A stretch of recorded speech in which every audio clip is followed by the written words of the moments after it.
देने को टुकड़ा भला लेने को हरि का नाम જેણે પોતાનું જીવન સાર્થક કરી બતાવ્યું છે, જેના જીવનના તમે ઉદાહરણ આપી શકો, એક આદર્શ જીવન કેને કહેવાય એવું જીવન એટલે જલારામ બાપા. અને જલારામ બાપાનું સુપ્રખ્યાત મંદિર વીરપુર ખાતે સૌરાષ્ટ્રમાં આપ સૌએ દર્શન કર્યા હશે.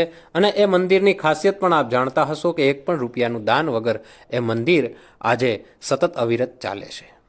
આવા જલારામ બાપાના આ મંદિર અને જલારામ બાપા સંત વિશે સ્વામિનારાયણના કોઈ સાધુએ એમ કહીને કંઈક વિવાદિત ટિપ્પણી કરી છે કે જલારામ બાપાએ સ્વામિનારાયણના કોઈ સાધુ પાસેથી જ્ઞાન મેળવ્યું હતું, એવી વાતો વહેતી થઈ. અને વિવાદ એટલો વકર્યો કે સોશિયલ મીડિયામાં અને ચારે બાજુ જલારામ બાપાના ભક્તોએ સજ્જડ વિરોધ કર્યો. વાત એ આપ સૌ જાણો છો. હવે આ બાબતમાં સાંસદ રૂપાલા સાહેબ પણ સામે આવ્યા છે, એમની પ્રતિક્રિયા પણ તમને બતાવીશ. પણ મૂળ મુદ્દો એ છે, શા માટે વારે વારે આવી ઘટનાઓ ઘટે છે. સ્વામિનારાયણના એ સંત જ્ઞાન સ્વામી એમનું નામ છે, અને તેમણે એ ટિપ્પણી કરેલી. ત્યારબાદ વીરપુર સજ્જડ બંધ, રઘુવંશી સમાજ અને બધાએ એનો સખત વિરોધ કર્યો છે. આપ તસવીરમાં જોઈ શકો છો જલારામ બાપા અને એ જ્ઞાન સ્વામી કે જેમણે જલારામ બાપાની જે વાત કરી છે અને જે વિવાદનું મૂળ કારણ છે.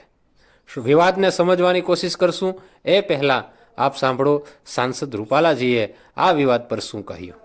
આજે વિશ્વમાં કદાચ ક્યાંય હશે તો મને ખબર નથી, પણ જ્યાં પૈસો ન સ્વીકારવાનું કહેતા હોય, જે અત્યંત દુર્લભ કહેવાય આ સમયની અંદર, જ્યાં માણસોને ઊભા રાખ્યા છે. હું હમણાં દર્શને ગયો હતો તો કોઈ ભૂલથી ત્યાં સિક્કો ખિસ્સામાંથી પોતાની શ્રદ્ધા પ્રમાણે નાખે, પણ એ ન નાખવો એવું કહેવા માટે પગાર આપીને માણસોને રાખે એવી જગ્યાની સામે બોલતા પહેલા અરીસામાં જોવું જોઈએ. એ લોકો એમની જે સ્વામીનું નામ છે મને તો ખબર નથી, પણ એની કોઈ હેસિયત નથી કે જલારામ બાપાની વિશે એમણે કોમેન્ટ કરવી જોઈએ.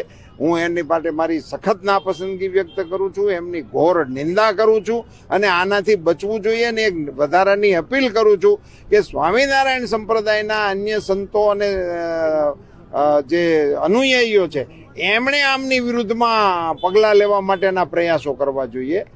અને જલારામ મંદિરના ગાદીપતિઓને હું વિનમ્રપણે પ્રાર્થના કરું છું કે આપની ગરિમા એ આવા નિવેદનિયાઓના આધારે નથી. આપની ગરિમાનું કારણ જલારામ બાપાનું તપ છે. આપ એ ગરિમાને જાળવી રાખો. આ વાત હતી રૂપાલાજીની. સમગ્ર વિવાદને વધતો જ હોય અને સ્વામીજી પણ તુરંત સામે આવ્યા છે અને તેમણે જી ન્યૂઝ ચેનલને અને અન્ય ન્યૂઝ ચેનલની સામે આવી અને તુરંત આ બાબત ઉપર માફી પણ માગી છે. અને એ માફીનો વિડીયો પણ આપ જોઈ લ્યો, ત્યારબાદ આપણે આગળની ચર્ચા કરીએ. બાપાના ચરણોમાં સતત વંદન છે.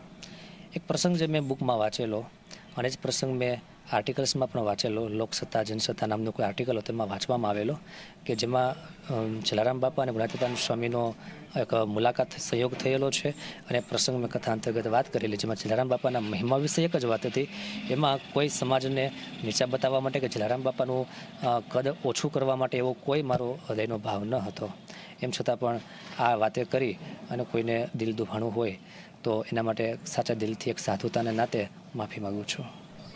છેલ્લા કેટલાક સમયથી તમે જોઈ રહ્યા હશો કે સાળંગપુર વિવાદ હોય કે મોરારી બાપુનો વિવાદ હોય કે સ્વામિનારાયણ સંતનો વિવાદ હોય, જુદા જુદા ધર્મના સંતો, બુદ્ધિજીવી લોકો એવા વિવાદિત ટિપ્પણીઓ કંઈક અંશે વિવાદમાં આવે છે અને ત્યારબાદ તેમને માફી માગવી પડે છે અથવા તો વિરોધ થાય છે અને પછી આખો એક કોન્ટ્રોવર્સિયલ વિવાદ ઊભો થાય છે.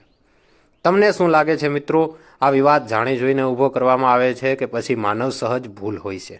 વારે વારે આવી ઘટનાઓ છેલ્લા સમયમાં વધતી જાય છે અને એક કારણ એવું પણ લાગે છે કે સોશિયલ મીડિયામાં પબ્લિસિટીમાં લાઇમલાઇટમાં રહેવા માટે પણ આવા કોન્ટ્રોવર્સિયલ વિવાદ જાણી જોઈને ઊભા કરવામાં આવતા હોય તેવું પણ લાગી રહ્યું છે. શું હોઈ શકે, શું ન હોઈ શકે તે કમેન્ટ કરી અને જરૂરથી જણાવજો. પણ છાસવારે બુદ્ધિજીવી લોકો દ્વારા આવી જે ભૂલો થાય છે તે માનવ સહજ તો ના જ હોઈ શકે. સ્વાભાવિક છે કે બોલવામાં તે ભૂલ થઈ જતી હોય છે, સ્ટેજ પરથી ક્યારેક બોલાઈ જતું હોય છે, પણ એક અનુભવી અને બુદ્ધિજીવી સંત દ્વારા પોતાની વાણી કે જે લાખો એના અનુયાયી હોય છે, જેનો પડઘો મોટો પડતો હોય છે, તેણે વિચારી સંયમથી બોલવું જોઈએ એ વાત ચોક્કસ છે. આજ માટે આટલું જ. વધુ નવી માહિતી અને નવા વિડીયો, નવા ન્યૂઝ સાથે જોતા રહો all in one knowledge and fun.